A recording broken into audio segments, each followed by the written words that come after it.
This episode of Trifles is made possible by listeners like you who support us on Patreon and Substack. To learn more, go to patreon.com/trifles or trifles.substack.com. Welcome to Trifles, a weekly podcast about the Sherlock Holmes stories. It is, of course, a trifle, but there is nothing so important as trifles. Yes, Boscombe Valley was mysterious, Shoscombe Place was old, and the lodge was hysterical, but there are so many other details to pick apart in the stories. Pray, be precise as to details. You know the plots, but what about the minutiae? Was Holmes more of a tea drinker or a coffee fancier? And what are all of the alcoholic drinks mentioned in the stories? You are very inquisitive, Mr. Holmes. It is my business to know what other people don't know. Scott Monty and Bert Wolder will have the answers to these questions and more in Trifles. The game's afoot.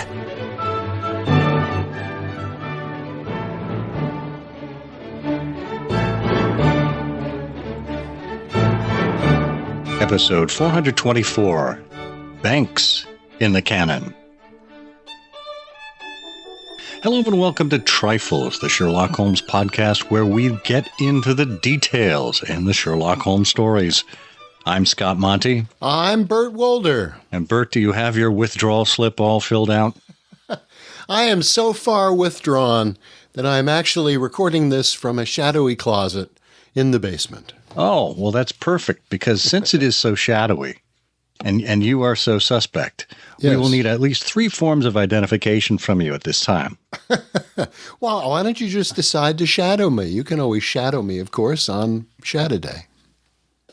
Well, this is, again, one of those Trifles episodes. We're trying to do something topical, and we thought that in the middle of February, since there are a number of holidays, at least here where we are in the United States, we used to have 2 separate holidays, one for Abraham Lincoln and one for George Washington. They eventually got combined into one known as President's Day, where we honor, I guess, all the presidents. But that's a bank holiday. That's a day when federal offices and banks and whatnot are closed. And I know bank holidays are certainly a thing in the UK. So what better time for us to look at banks in the Sherlock Holmes stories?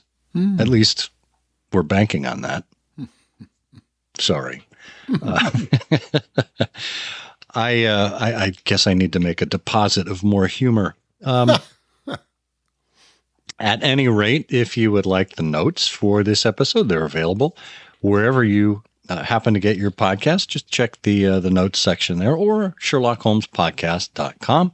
And you can support us however you feel appropriate, either on Patreon or on Substack. Links to those are in the show notes, or you can go directly to trifles.substack.com or patreon.com/trifles.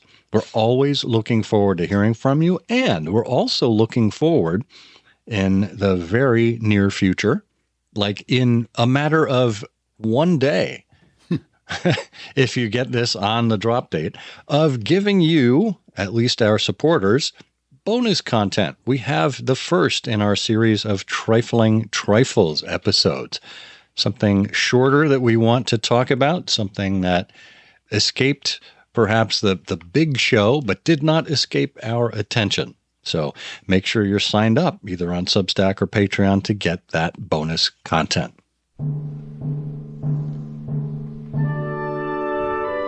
Okay, we wanted to peek our noses into the bank here. Bert, do you see if the teller is available? Tell her. Tell who? Tell her. I'll tell her. Where is she? Where is who? I said tell her. Tell her what? Tell her nothing. I want to tell her. Well, go ahead and tell her. I don't care. No. Tell her in the bank. Tell her in the bank. Tell her outside. Tell her any place you want. I will listen. Yes, I think, well, what about Penn? If Teller isn't available, let's get Penn. Banks, it's a wonderful subject, and you would not be surprised if in the world of Sherlock Holmes, banks come up frequently. I mean, after all, as Willie Sutton once wisely said, or anecdotally, or apocryphally, theoretically said, banks, why do you rob banks, Willie? Well, it's where the money is. And so it's really useful for them to be coming up as a subject. And we hear about them generally. It's obviously the Bank of England is mentioned. It's mentioned in The Dancing Men. But there are a couple of banks that loom larger in the cases of Sherlock Holmes. And one of them is because of robberies. Unsurprisingly, and a good place to start, I suppose, is the City and Suburban Bank, yes. which is mentioned just once in the cases of Sherlock Holmes, but in a big way because it's in the Red-Headed League, and it's where dastardly John Clay is tunneling in the evenings when all is quiet to see if he can get at all that French gold. Yes, that was the Coburg branch of the City and Suburban Bank, which was just adjacent to the pawn shop there. It was a fairly straightforward ruse, get someone who lives on premises off the premises, do your work of tunneling while they're away, and then plan your robbery during a bank holiday weekend. Go in on a Friday night, and they're none the wiser until they return on Tuesday, right? Which really gives the criminals a head start there.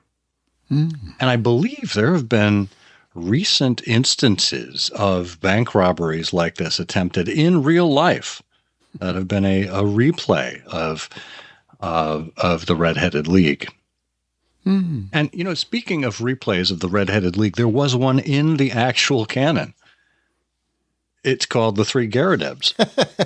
And it also involves banking, at least bank plates. What was that all about? Well, that's the missing plates of the Bank of England. And those turn out to be, basically in poor old Mr. Garadeb's, underneath the floor of poor old Mr. Garadeb's dwelling is a printing press and a whole counterfeiter's kit that Killer Evans has been ruminating about for 5 years as he's been in prison.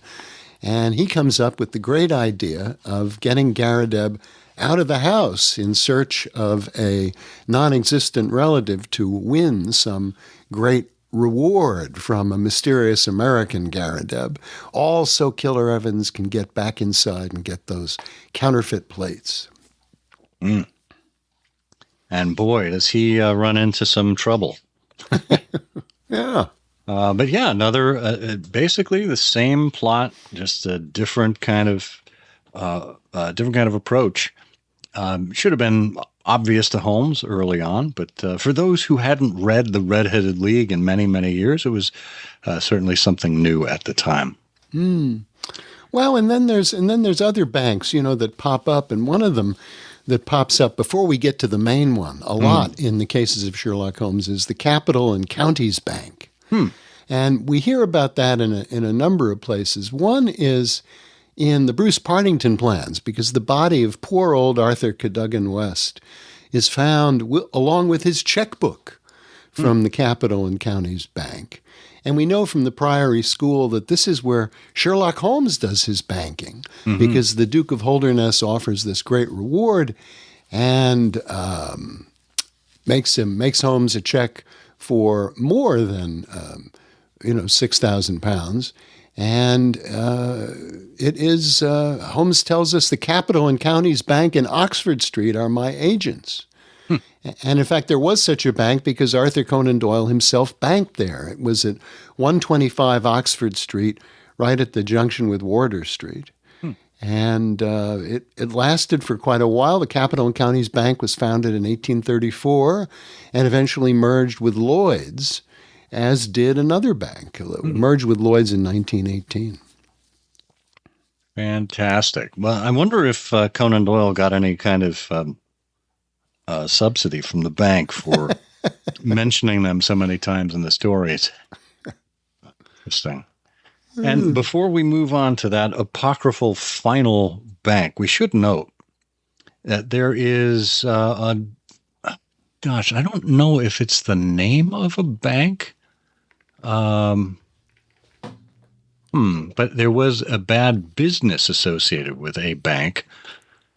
A gentleman by the name of Biddle, Hayward, and Moffat were among the 5. There was also Sutton and Blessington. Do those names mean anything to you? Oh, poor old Blessington. Mm-hmm.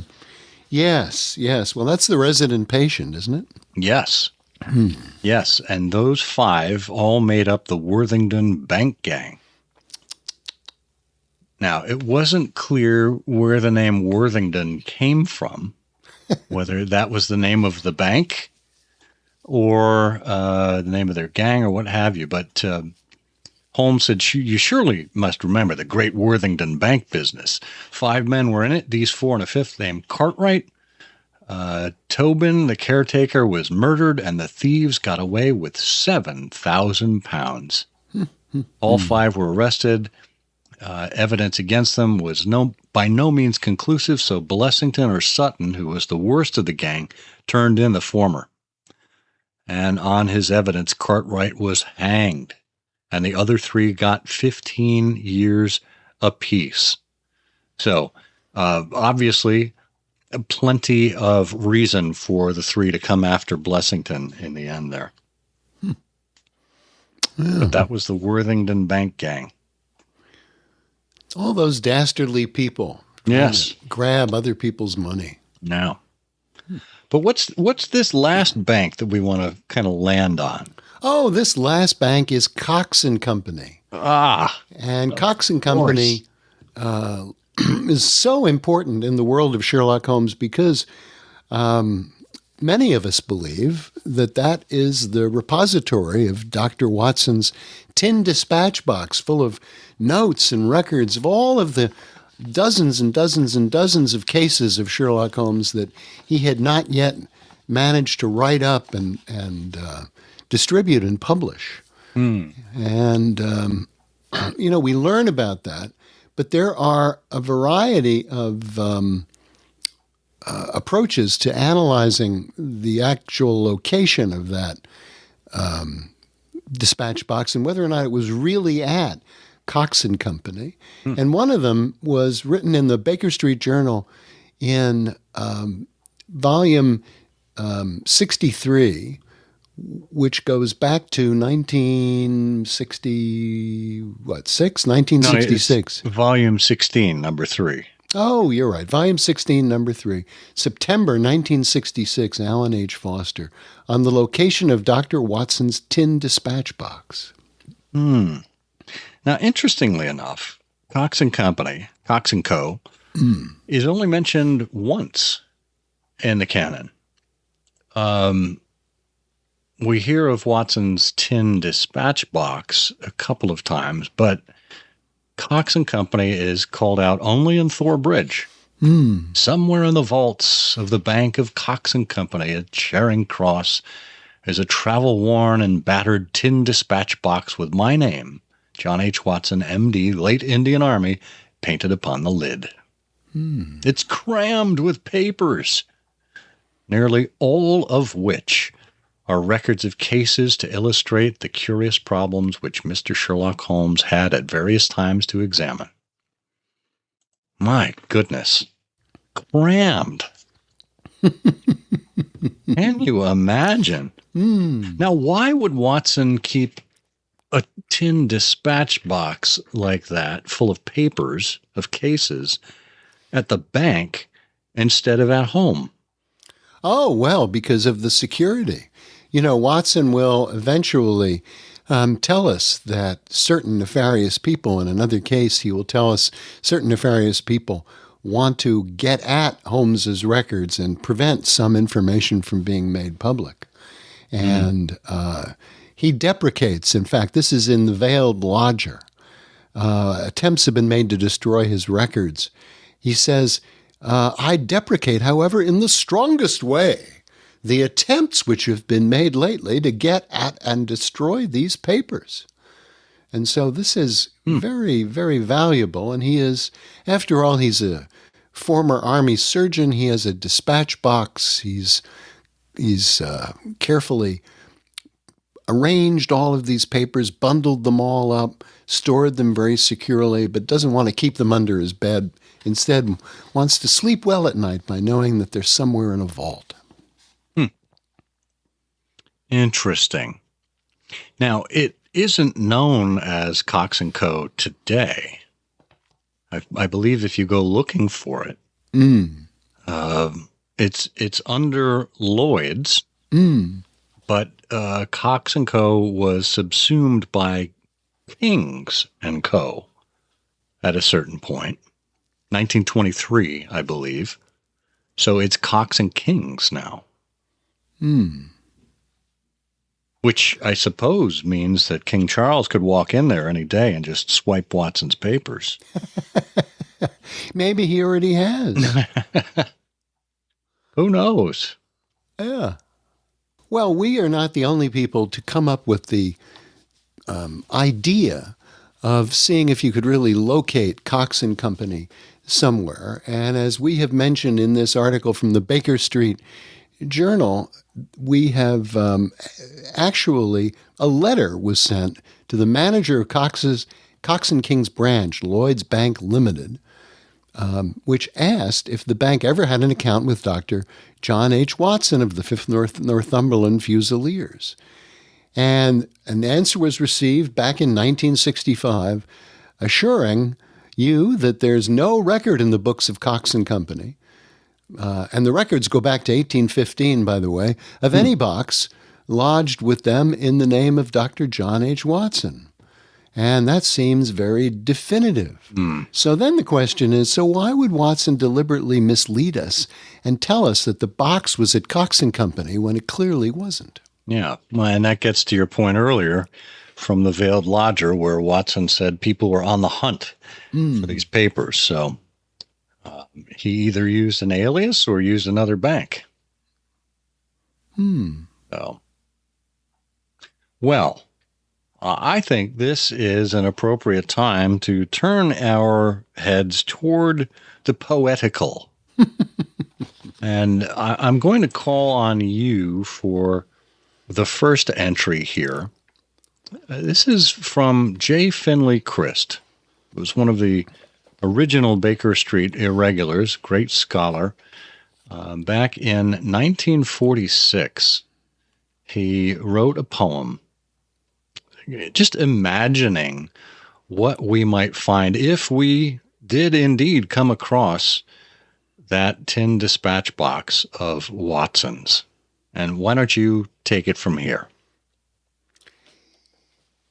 The Old Tin Box by J. Finley Christ. In the vaults of Cox was an old tin box with Watson's name on its lid.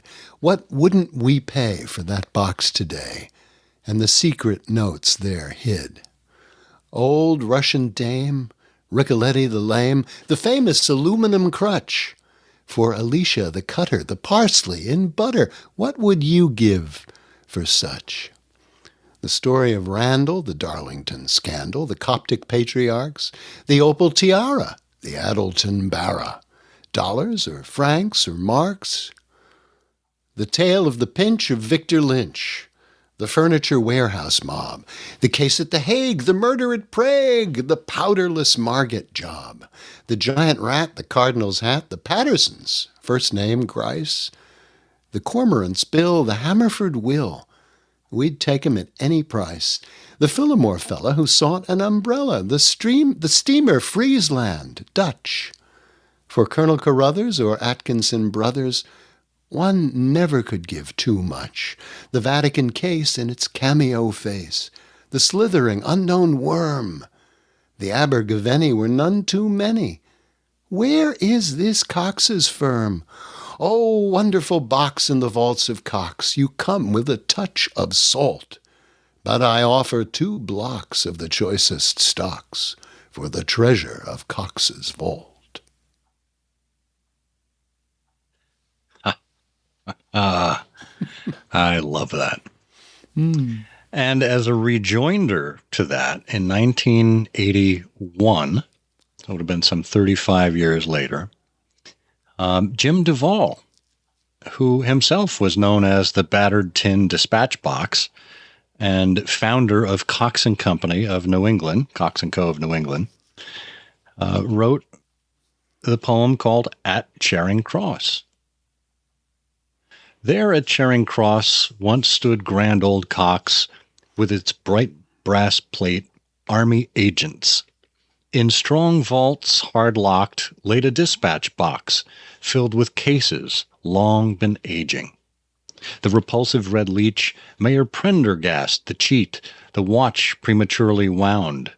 Of Crosby the banker, Sophie Anderson, and who sank her, not a locksmith to be found? Baron Dowson, the critic, the coiner who filled it, Aldrich's bogus laundry bill, the death of young Perkins, Vanbury the wine merchant, hammers and bars and drills? The majestic bow sweep of Charlie Peace, the Conk Singleton forgery case, Mr. Hobbs's affair, Bert Stevenson's death lair, John V. Harden's tobacco, laced? The captain who yawned, Meridew who's gone, this Vanderbilt, Yeggman and all, the rest of Huret, Wilson the bird purist, try dynamite on that wall. Mr. Dundas's meal stoppers in hurling his choppers, old Abe's mortal terror plea, of the Paradol chamber or Tarleton murders, no one can find a key? The Harley Street physician and his dramatic admission, the Bishopgate jewel hoard, the Arnsworth Castle business was none too pleasant. Paul Cox is chairman of the board. This military band with the look of swank is the guardian of the box, but I need a kid who can crack a crib, say the vaults at Charing Cross. Oh, that's fun. That is fun. It's fun. I do like I do like the lyric and the pace of Christ's poem, though. It reminds me of something of a Robert W. Service poem. Much better meter, I think. Yeah. Yeah, I agree. Well, he was a master, wasn't he? Yeah, not bad for a business professor. Or was he a law professor or business law? I think that's what he was. Yeah. Oh, yes? That's what I'm told. We'll have a link to more about J. Finley Christ in the show notes so you can check out some trifling items about him. Meanwhile, check your bank deposit today. Oh, I looked at mine. It's just a trifle. It is, of course, a trifle, but there is nothing so important as trifles. Please join us again next week for another installment of Trifles. Show notes are available on SherlockHolmesPodcast.com. Please subscribe to us on Apple Podcasts and be sure to check out our longer show, I Hear of Sherlock Everywhere, where we interview notable Sherlockians and share news of the Sherlockian world. You've taken my breath away, Mr. Holmes. I fancy I see your Grace's checkbook upon your desk. I'd be glad if you would make me out a check for £6,000. Perhaps it would be best if you were to cross it. Capital and Counties Bank, Oxford Street branch are my agents.